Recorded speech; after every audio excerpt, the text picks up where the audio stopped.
Hello everyone. It is time to learn a little more about pills. You cannot find a single person in this world who hasn't swallowed a pill, can you?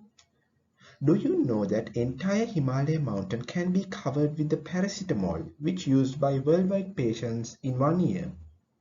It is time to know little about what is your doctor prescribing you.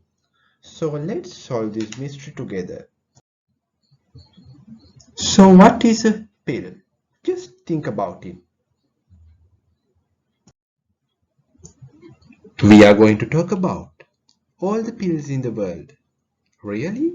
Of course we are going to talk about it. We are going to talk the reasons why you take pills and the dosage of pills and what are the unwanted side effects and many more. Before everything, we need to know what is prescription. It is easier to read the doctor's prescription than you thought.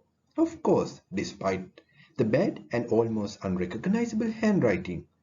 So next video we are going to talk about prescription. So what is SOS? What is TID or TDS? What is Nocte? What is BD? So let's learn about it in our next video. Stay tuned and subscribe us. Let's solve the mystery of drugs.